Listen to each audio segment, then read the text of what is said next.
This is the part I love about King David. King David wasn't always a king, and he wasn't always a good guy.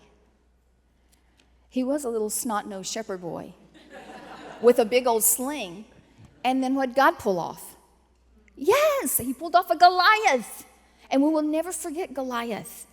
Some of you don't even know the word Goliath, do you? And then, David became a poet and a musician and a songwriter, and he played the thing called the lyre. I know some liars who just play.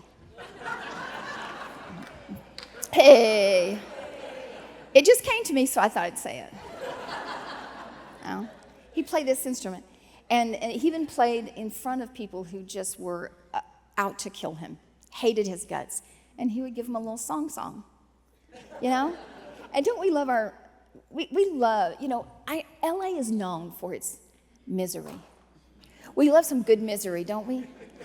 We love the fact that even though you've had a tremendous life and you've had such a victory and you just had a recent victory, we just all bring it back to the darkness so that we can write a poem about it. We can journal about it or write a miserable song.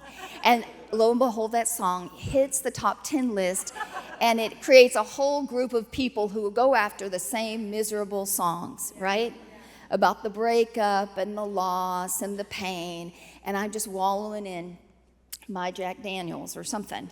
We just got a lot of misery, and we're going to experience some of that, but because he was a songwriter.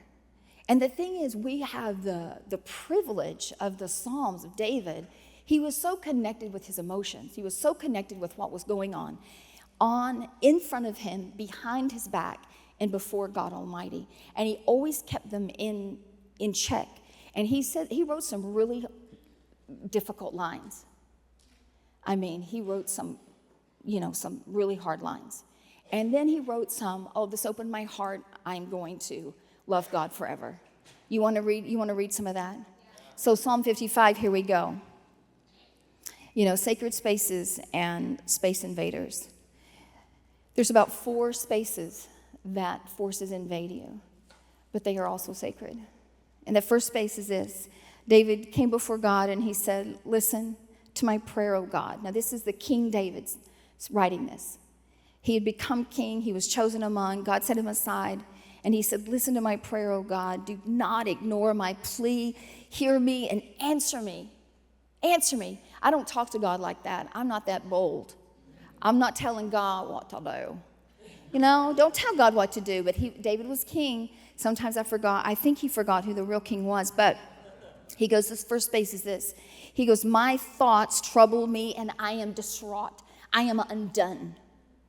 And that is that space. That is that head space that you find yourself in, right? My thoughts make me overwhelmed. Make me distraught. That thought space was trouble to him. He says it's because of one thing, and it's because of my enemy. It's because of what they're saying about me. Because of the threats of the wicked.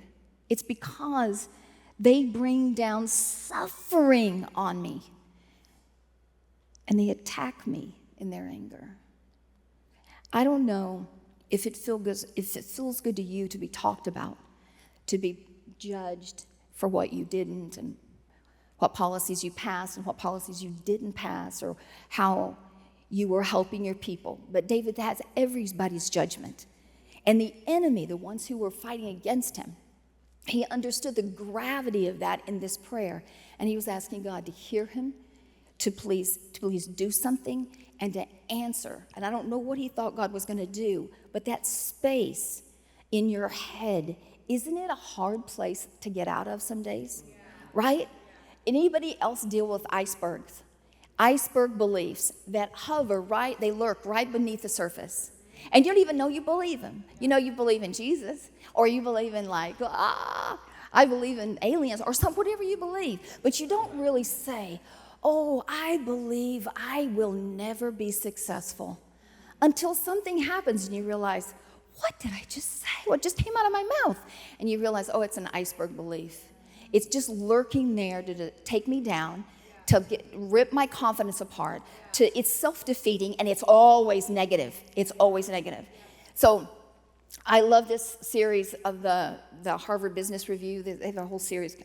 Buy him in the airport. I don't know.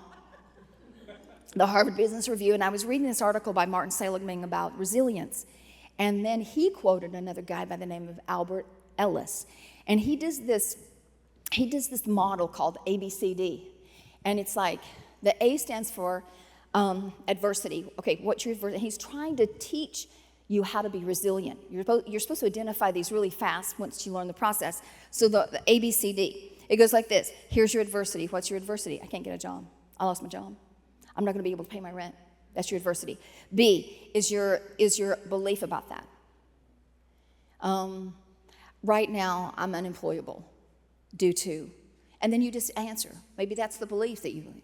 And you're like, I feel like nobody's going to hire me. What is that belief? Where did that come from? I don't know. Where did that come from? Or I'm just waiting on my mama's check. That's a terrible belief.